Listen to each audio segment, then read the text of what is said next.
Warm welcome to the guests in the gallery to join elected members and senior staff in farewelling our three retiring members. In my parliamentary experience, the thing I loved about valedictory speeches from retiring members and words of wisdom is they're not trying to get elected, but they can have pearls of wisdom for those that are left to govern the city. It is a very rare and special responsibility to be entrusted by the community to represent in a democratic body such as our council. I'm just going to make a few comments about each member, make a presentation to them, and then invite them to make some comments. The first of our retiring members is Matthew Benge. Other colleagues may not be aware that I got to know Matthew and Ruth when I was young and good looking and a member of Parliament for Tasman. And they were caught up in the mess of the bureaucracy around adopting their son Jack from South America. And it was a very special bond, Ruth and Matthew, to make that. It was a delight to have you join around the council table 3 years ago. I've said it before and I say it again today, Matthew is the person of the least number of words, but often the greatest amount of wisdom. The community needs to acknowledge your work that you have brought to the significant change in forestry policy alongside retiring member Councillor Sanson.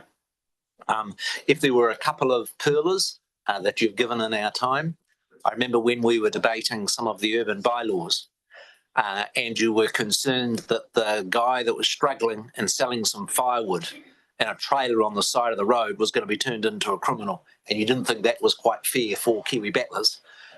And you captured the mood of the chamber. And then the other one of which I hope is something that we can do going forward, and that is let's talk about compliance officers rather than enforcement officers.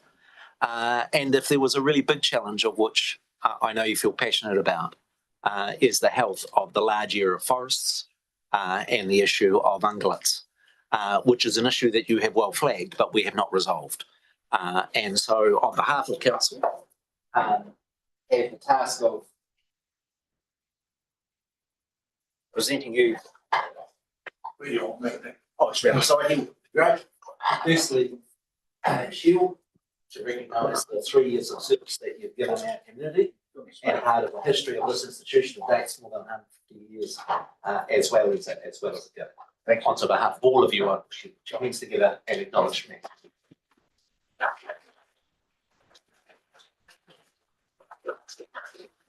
And for the last time, Councillor Benge, the floor is yours. And Nigel is going to hand the bell and put a little cover on it so that 30 seconds starting from now. The floor is yours. Thank you, Mayor Nick. I see we're all given a photo here. I've got a very nice photo of the inauguration. That's me signing Nick in as mayor. I think, and I want to say, Nick, that you're by far the best mayor I've ever worked for.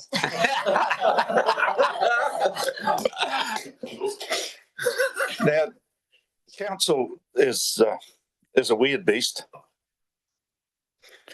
and I guess it's designed for democracy. I don't think it's really designed for making decisions. It's rather clumsy, but I guess that's the price of democracy. You know, the most effective business in New Zealand is a family business. We're getting less of them, but it still is. And it's because all the information, all the knowledge, all the decision making, it's all in one place. And it can be analysed, pondered on, and out of that comes innovation. And the place it's held is in the person's head. And the aim for me in business in the past has been to try and reproduce that.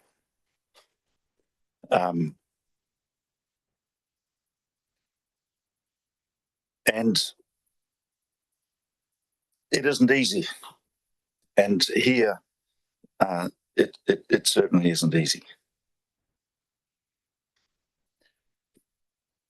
But it's not all bad, and it might be all in one place in one person's head, but there is checks and balances because everyone has a partner. Mine's a wife.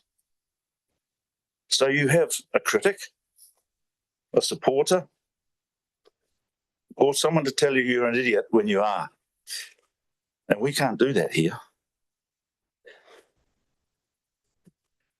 I've always walked against the grain.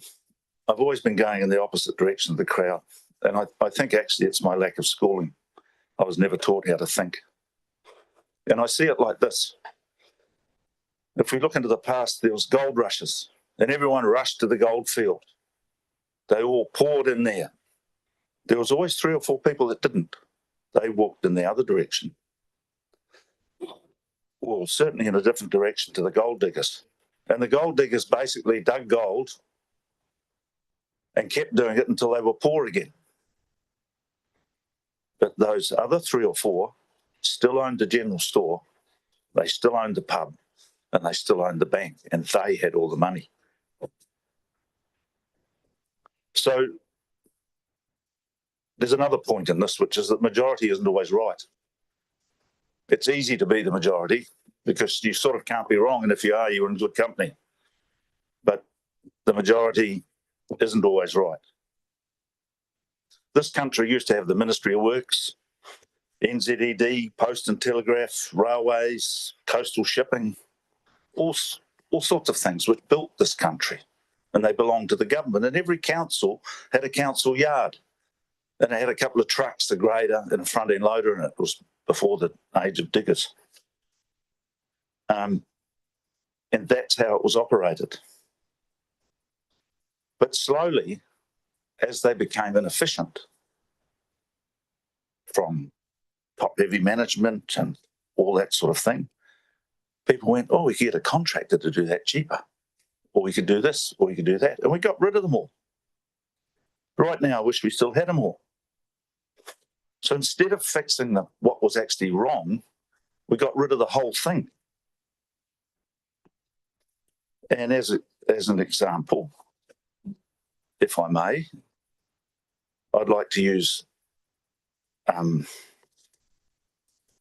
Green by Nature.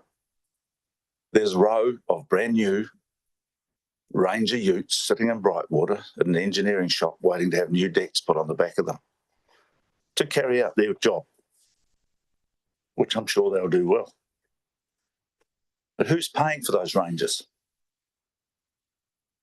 Green by Nature or us? I say it's us. There are many ways to save money, and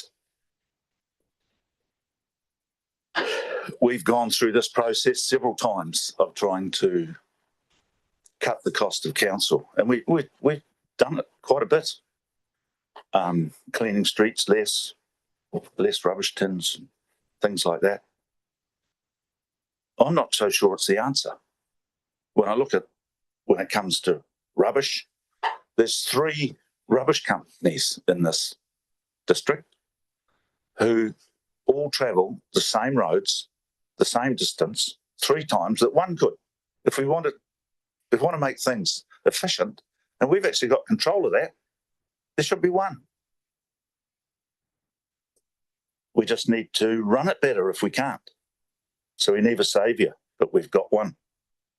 It's Nigel. Transformation.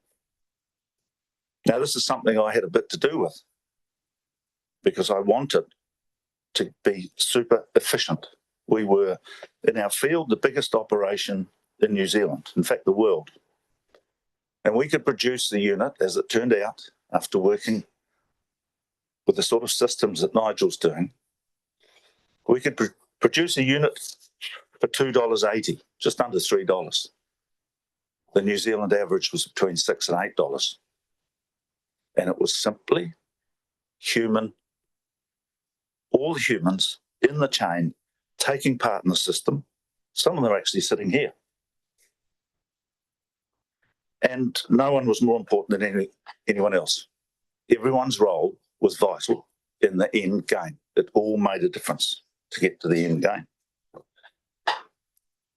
Transformation, however, is not an end to a means, it's the beginning. It opens up the ability for you to do the things that I'm talking about.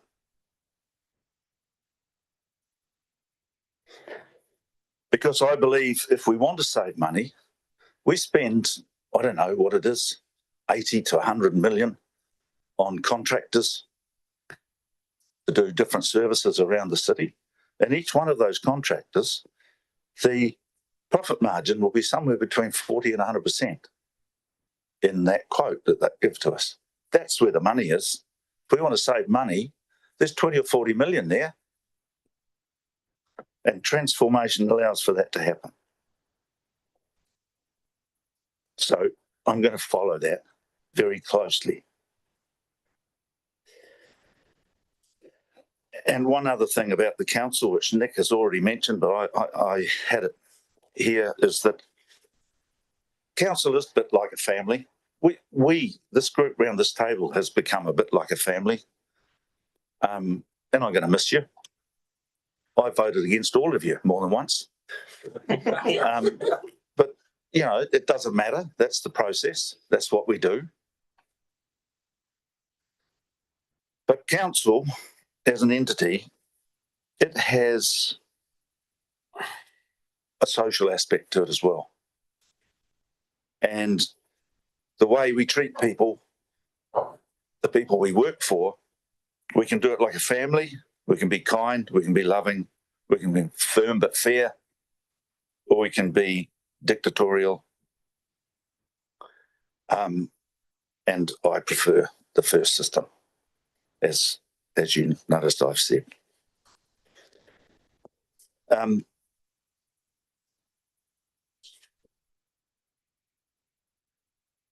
When we come to this table, we all bring with us our families, our friends, and whatever's happened that day or that morning maybe.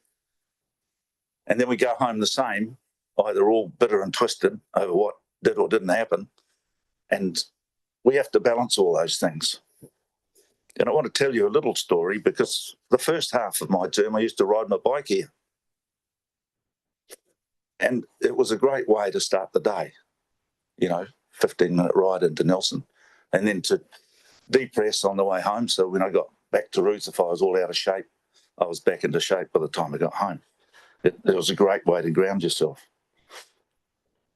And then we lit the railway reserve. And I couldn't do it anymore. So I started driving a car. And I couldn't do it because all we did when we lit the railway reserve, which is where I rode, was we put up steel, plastic, and copper. And we used machinery. And it's all mining. It's all CO2. Ruth and I used to come into town for a night, stay till midnight sometimes, and ride down on a bike. They got good lights. And it's the last dark corridor through the middle of the city for biodiversity. And then just by Beatson Road, there was a little plot of trees. And the bike path went round both sides of it. And there was a jumbly path through the middle that the mountain bikers used. And the roots had put little lumps in the footpath, so when you went over that bit, you was over that, which was fine. And I just, why cut down the trees? And then they planted more. And so for me, as I rode into council, by the time I got here, I was all wound up instead of being relaxed. Because all those little things, small though they might be, just annoyed me. And especially, I was told then that we cut down the trees because the roots made those little bumps in the footpath. At the same time, we're putting bumps all up Marsden Valley, all over the city. I could not join the dots. It didn't make sense.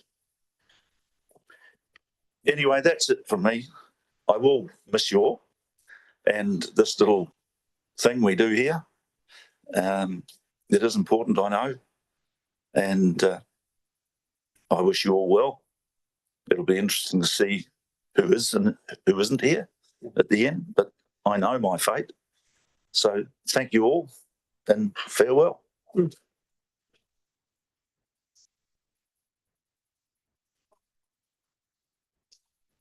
Thank you, Matthew. It's now my opportunity to acknowledge Councillor Rachel Sanson.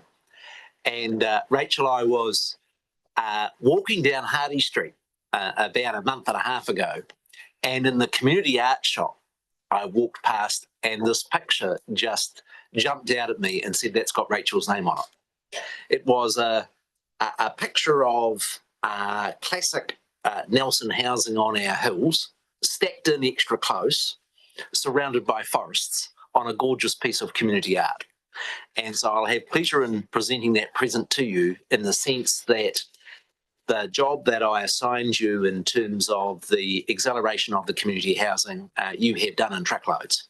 And from the day I asked you to take that task on, a frustration that we had a whole lot of money in the bank and people without homelessness, you have way exceeded both my expectations and the expectations of this community of making progress on that very difficult issue.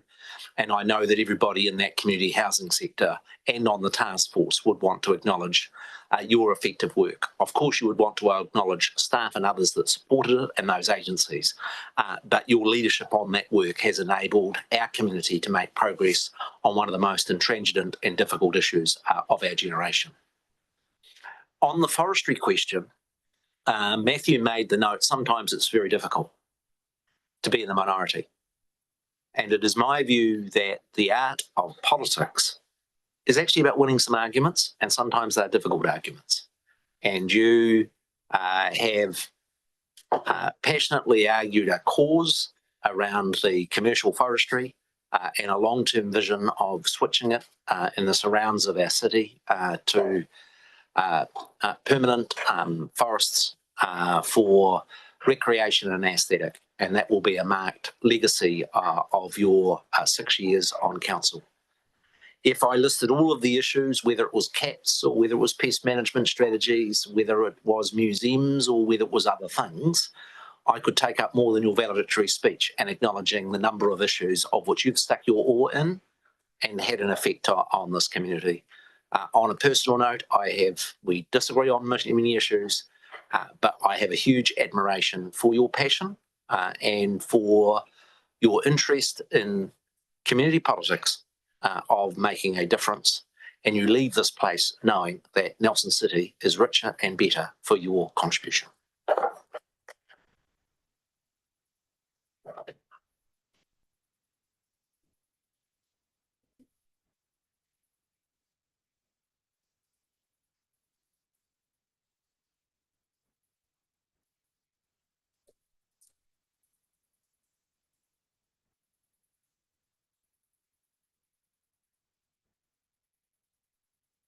I was going to, yeah, thanks.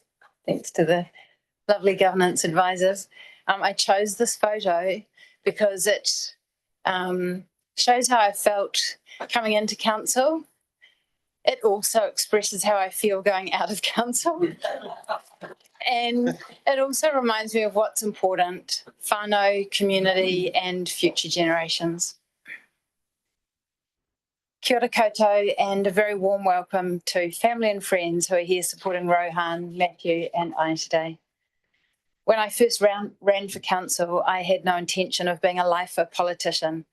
After an adventurous international focus for most of my adult life, I thought it was about time I focused on giving back to the community I love. I planned to give as much as I could for as long as I enjoyed it and could be effective. I certainly feel like I've given it everything and then some for the last 6 years, and I believe I have been and am still effective, but the clock has definitely run out on the enjoyment aspect. I didn't come into council with any particular agenda, pledges or specific outcomes I was seeking. I just came in bringing a values-led, evidence-based approach to governance, wanting to learn, contribute and to do the right thing when decision-making, even if it wasn't always the politically safe or popular decision. I was surprised to find myself at odds with council and many of my colleagues quite early on when suggesting that we review council's broadly unprofitable forestry, or that a site with known climate risks might not be the most financially prudent choice for a new library. It was in these times that I really came to understand the privilege and responsibility of sitting around this table, making decisions that often have an impact for generations to come. It is with some considerable relief that this term on council has been more enjoyable. Not having COVID lockdowns and long periods of remote working to contend with, we've been able to work more closely, collegially, and build trust. And overall, I think we've done pretty well for our community, particularly given the impacts of the weather events, disconcerting policy direction from central government, and the tough fiscal constraints. I have really valued the various projects and initiatives we've been involved in together, and particularly want to thank my colleagues around this table for your contribution and ongoing service to the community. One of my greatest takeaways from this experience will be gaining valuable insight into the workings of council and the physical, social, and cultural infrastructure of our city. Our council is full of really remarkable people, and in a tight-knit city like ours, people who are likely to be your neighbours, friends, relatives, in your sports club, music, art, or conservation group. I've really enjoyed learning from and working with our council staff, and have a lot of admiration and respect for the work they do to keep our city humming and the spirit in which they do it. Thank you all. A question I was asked recently was whether the external environment and wider community, and the ire often directed elected members and women in particular, was the reason I'm stepping down. Thankfully, this has not been my experience overall. In fact, through these years, I've come to love our community a little more. I have met so many people who give their time, expertise, and energy to help improve things for local people and for Te Taia nature. I am really in awe of all the people doing the mahi. I have also felt supported and affirmed in my role as an elected member from the wider community. Thank you all so much. Every hug or word of support has kept me topped up just enough to keep going. During the COVID years, we lost my youngest brother, Reuben, and about a year later, we lost Scott's dad, my father-in-law, Paul, and about a year after that, we lost my beautiful mum, Jennifer. My stepdad, Roger's soulmate of 50 years. Alongside this, I was finding council to be a deeply traumatising experience. My family and close friends were alongside experiencing all of this in their own way, and I'm really sorry for the ways in which my time on council also impacted you. You have been my biggest champions, cheerleaders, and support. I love you and I thank you for this. Thinking of the highlights of my time on council and what I'm really proud of contributing to, there are too many to list, but I'd have to say there are the obvious things. Council's forestry transition and the fact that we're going to have a green belt of permanent, biodiverse, resilient, mixed species forests encircling our city within the next generation has to be at the top. Accelerating community housing through the Housing Reserve and working with our dedicated partners in the community on this, our e-bus network, and then the less obvious, feral cats being included in our regional pest management strategy and adopting a cat management bylaw, both long-term game changers for improved biodiversity outcomes. Transitioning the problematic Modler's Pond to the wonderful Te Pā Harakeke play area. Adopting a living wage policy for council staff and contractors, and I really hope that future elected members will continue to advocate for pay equity, especially for our librarians. Our climate strategy, emission reduction targets and climate action plans, such critically important work for our whole region. Keeping the East-West Cycleway and our Civic Hub library projects alive. Adopting a multi-ward STV voting and adopting to the government on taking action to stop the genocide in Gaza. I do wonder if more councils had advocated to central government as we did, whether it might have altered their recent and shameful decision on the non-recognition of Palestine. Looking ahead, I feel like our council is in pretty good heart and in good hands with Nigel at the helm. And if many around the table return, then I'm sure it will continue to be. I know the next years will be challenging for our community and for council, with the cost of living impacts and regional job losses. But my challenge to you all is not to let this creep into an approach of stifling fiscal conservancy.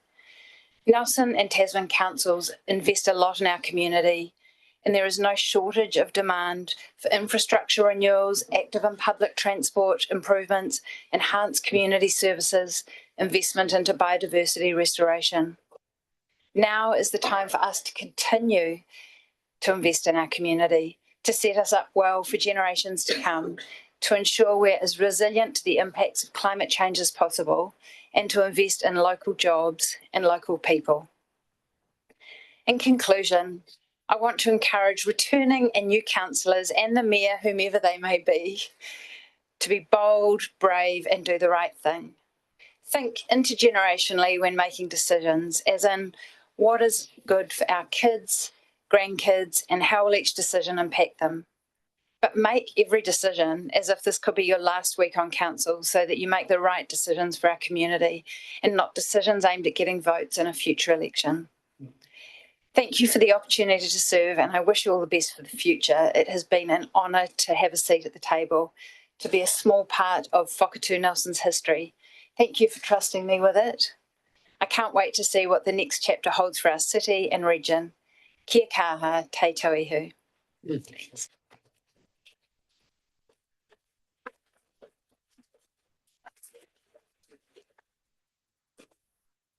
The last valedictory we'll hear, of course, will be from the Deputy Mayor, who's made a truly unique contribution to council. I say quite openly to people here that in my term as 3 years as Mayor, you make some good calls and you make some not so good calls. I rate my call to appoint Rohan as the Deputy Mayor of Nelson City over the last 3 years. It's one of my best calls of the last 3 years. He has way exceeded my expectation. I was the same age as Rohan when I first stood for council. Unlike he, I was unsuccessful. But I have been truly amazed by the level of capability, wisdom, and foresight that Rohan has brought to the role.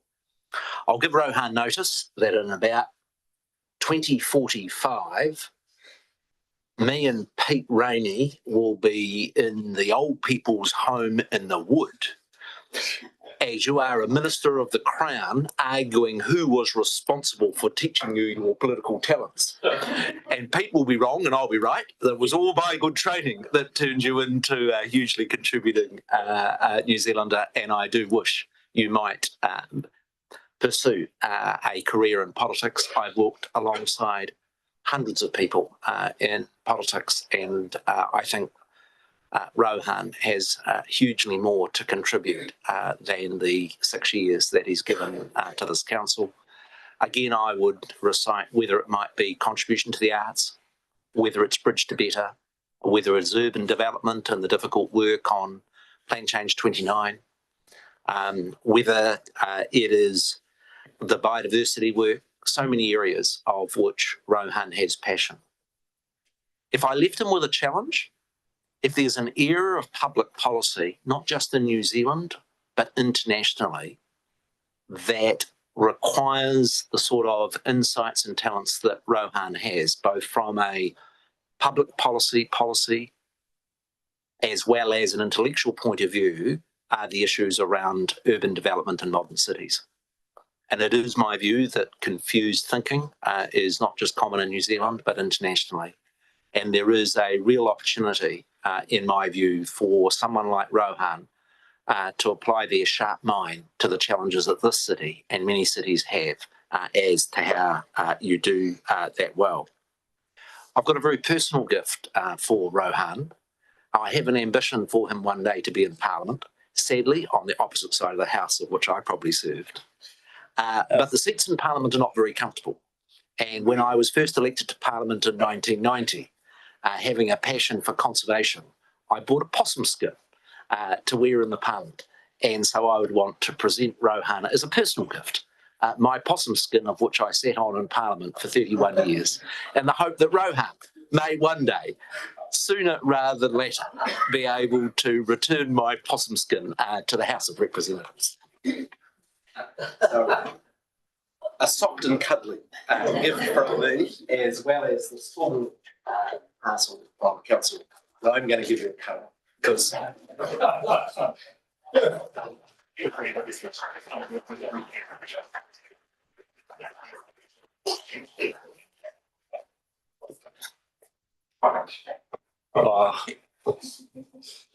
Tēnā mana e nā reo e nā iwi e nā rau rangatira mā tēnā koutou katoa ka mihi au ki te mihi ka mihi au ki te rangi nui rawa ko Papatuanuku, ka mihi au ki te Panemahuta, te kaitiaki o te Ngāhere, ka mihi au ki te Tangaroa, te kaitiaki o te Moana, ka mihi au ki nā mātua tipuna kua wehe, ka mihi au ki nā maunga me nā awa o tēnei rohe, ka mihi au ki nā mana whenua o tēnei rohe.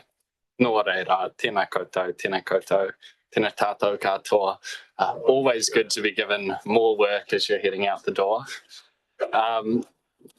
Back in 2019, Election Day moved very quickly. We'd been told to expect a call sometime after 1:30 p.m.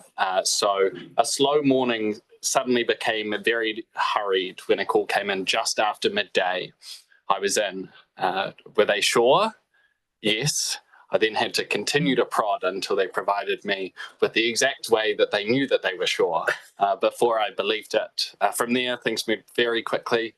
Glass of bubbles at home, then to the free house with Pete and Matt Laurie, where we were using every resource at our disposal to figure out who was out and who was in, some celebrations this way and that.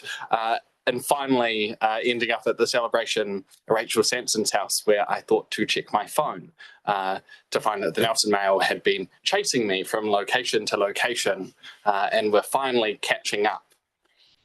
And were on their way to interview me. And this is where things slowed down a little. I snuck away to the bathroom and looked in the mirror and realized I hadn't showered. I was wearing the shirt that I slept in, and I hadn't shaved. I did not look my best. And it was the first time through all the campaigning, leafleting, conversations, debates, and comments threads that I realized I hadn't ever thought that I could be elected in that campaign.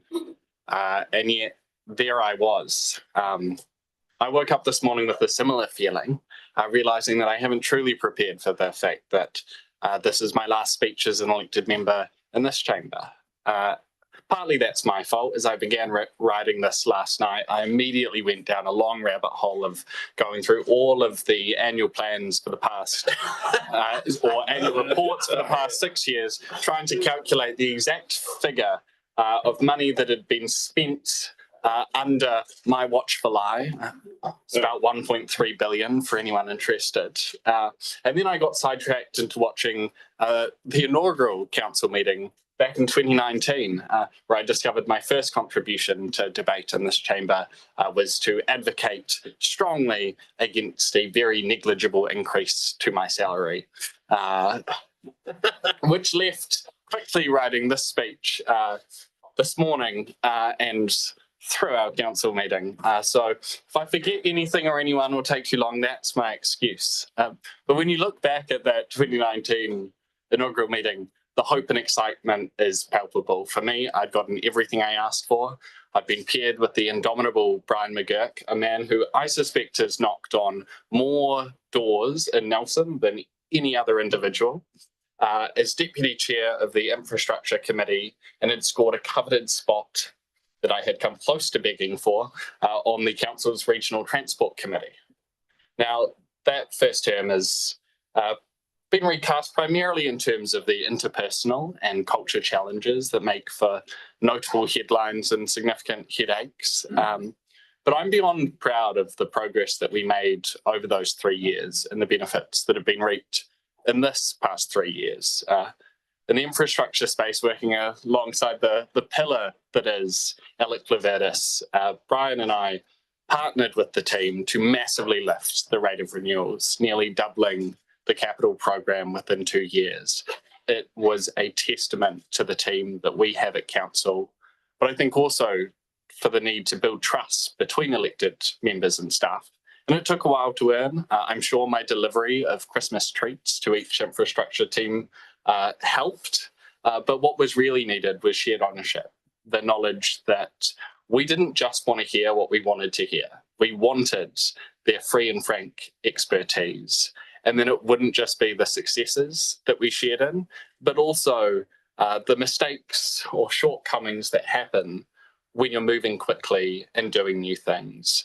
And I think that trust has been something that has been so critical to my ability to get anything done in this organisation. And I'd like to think it's made for an effective 6 years. That partnership continued with the development of our e-bus network, setting our sights not just on what had been done before, but on the horizon of what we could do and what we should do. And that partnership wasn't just with council staff either. A highlight being working with my friend Daniel Jackson to weasel the removal of library fines into our long-term plan. It meant absolutely nothing to council's books. It took a couple of messages from me, a submission from Daniel, a well-placed presentation and subsequent amendment. But years after that decision, the library team has still forwarded me notes of appreciation from feedback received from community members who had been locked out for so long. And I think it's a reminder that it's not just the big changes that have big differences, but when we listen to those in need and respond in kind. And through that term and in doing all of that, but also the feeling that we could be doing better, that there were missed opportunities and that more was possible. And after a little bit of prodding, I decided foolishly perhaps to run for the mayoralty. I'd thought that it was foolish to run for council, so why not step it up for round 2? It was a blast of a campaign and there were so many incredible people chipping in. And then in the midst of it, we were hit with a devastating weather event and a long road to recovery. And that's just one of the many challenges we've faced as a city over the past 6 years. But across them all, what stood out to me consistently is the awe I have for the resilience and dedication to looking after one another within our community. That campaign did feature one of my favourite contributions to a news article thus far in life, and I'll read. O'Neill Stevens said, "You're never going to see change if the same people keep putting their hands up over and over again. The power of incumbency is very strong. There does have to come a time," he said, as the collective decades of political experience sat either side of him staring straight ahead. Where politicians go, I've done my dash and stepped back. That's why I'm speaking today. And that brings us to Election Day 2022. And having celebrated with the team that supported me through the campaign, I popped around the corner to congratulate our mayor-elect for a race well run at his election party. For a young lefty, very much walking into the lion's den. But I received a surprisingly warm welcome from the crowd. And in that moment, a little alarm bell went off in my head. I thought back over the election results, and then I did something you should never do. I tried to put myself in Nick's head. Right, he'll probably want someone with experience. That rules out half the councillors. He'll need someone with support of the wider council. That rules out a couple more. He'll want someone he can imagine working with. That rules out a couple more. And I looked across the room at him and I went, oh God, I don't know if he knows it yet, but I think he's going to ask me to be deputy mayor. And quickly scurried out. And then over the following days, the calls from recently retired elected members came in. Oh, can you check in this in on this project. Also, I hope you don't mind, but I suggested you might be a good deputy to Nick. And I wrestled endlessly. I was thinking selfishly, if I didn't take it, I suspected I'd be a sort of default opposition leader railing against his austere and callous policies. I'd be setting up the perfect mayoral run for 2025. But I'd seen the devastating impacts of endless infighting, both here and around the country. Nelson was sick of it. And the chances were, through some robust compromise, we could get a much better result from inside the tent. And so when Nick invited me ominously out for lunch, I had a strong suspicion I knew what it was for. And when he asked and then insisted that I take some time to think about it, I remained tight-lipped on the fact that I had already been having restless nights for the previous week and had made my decisions. And so took a customary couple of days of faux thought before letting him know. I am incredibly grateful for the partnership and the collegiality that's emerged this term. Me and Nick haven't agreed on everything. Sometimes we haven't agreed on anything. But what's made it work has been a steadfast focus on what's best for the city and an unapologetic directness in those disagreements. These are policy disagreements. They're not personal disagreements. And we've been able to navigate, compromise, negotiate, and agree to disagree through that all. I've even gotten, you just saw the hug, but I've gotten to see a sweet side of him as well. I won't embarrass too far, but I once, upon landing in a foreign country, received a text so thoughtful and kind from Nick that I burst into tears in the middle of the airport. This term we've gotten to do some great things. We've got Nigel in and the excitement and future for the organisation itself, I think, is really momentous. We've carried on delivering projects and from the foundations laid the term before and started to embark on some new exciting things as well. And there are countless more highlights that could be captured. Rachel's kindly, for the sake of collective time, done that job for me. And so I'll take what remains and whatever I'm going to take from you for some reflection. As a city, massive challenges remain. Within our community, many people still struggle to have the basics, not just of a good life, but of a livable life. Our active transport network remains disjointed. Climate action is still desperately needed, as well as more housing. The basic costs of us doing business have rapidly increased, and there's still a whole lot more potential in the city for us to realise. Nelson is much more than just pipes and roads. Yes, if the basics don't work, that's all that sticks in your mind. But if we strip back to just the basics, we lose all the things that make our city ours. The fantastic creativity and vibrancy, the ability to dream about what's possible and realise it together. We can and must do both. While a house needs strong foundations, if you just have foundations, you don't have a house. And so for those who will be rejoining this table in a couple of weeks, and for those who will join this table in a couple of weeks, my challenge to you is this. Imagine what could be, and then embrace the huge amount of evidence, expertise, and research that can help us navigate through the difficult trade-offs and compromise required to head in that direction. Embrace the complexity of it all, the philosophy that underpins your decision-making. There are no simple choices, and we're all making decisions from a values base. Let's articulate it. And when I come inevitably and submit on George's economic philosophy when it comes to land value rating over capital value rating, don't look surprised or confused, but counter with your own ideological underpinnings. Embrace the responsibility not just to be a vehicle for community feedback, but as the people tasked with carefully weighing the evidence and options before us. And because I'm sure a few staff will appreciate, read your damn reports. Now, none of this would have been possible without an endless amount of support to the dedicated staff team here at council. You're truly incredible. Far too many people forget that just like them, our staff are community members too. They live here. They have strong opinions on the silly decisions we sometimes make around this table. And they still get up every day to keep the city functioning for you and I. Every achievement any councillor can claim is not theirs alone.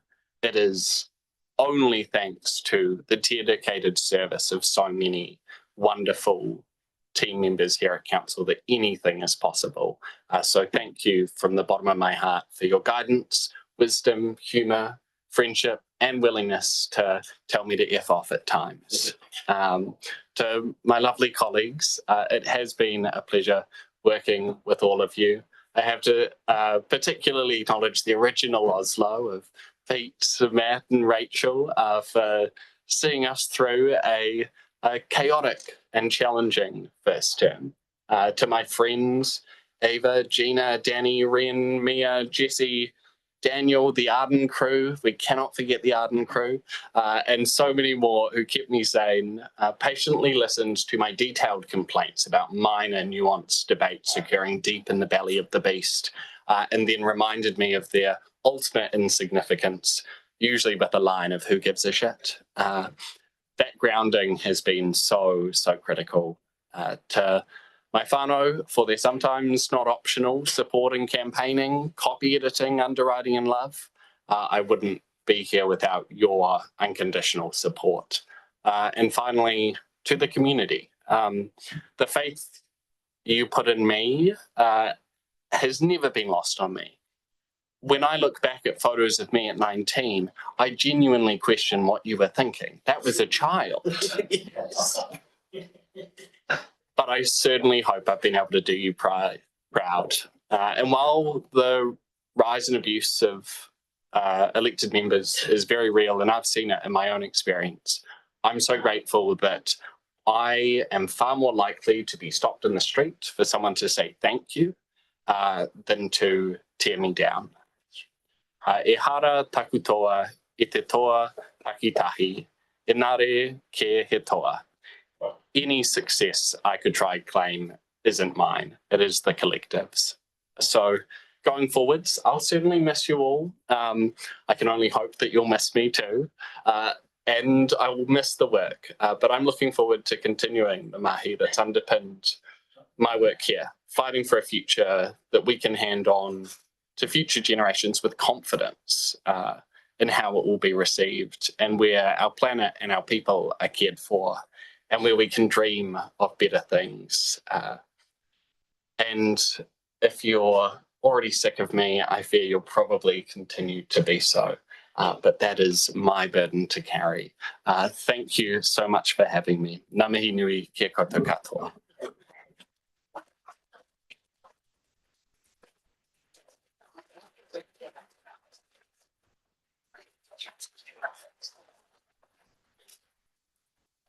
These are strange times, in that at the very time you're in the middle of an election campaign with the contest of ideas, you have these words of wisdom from our three retiring colleagues.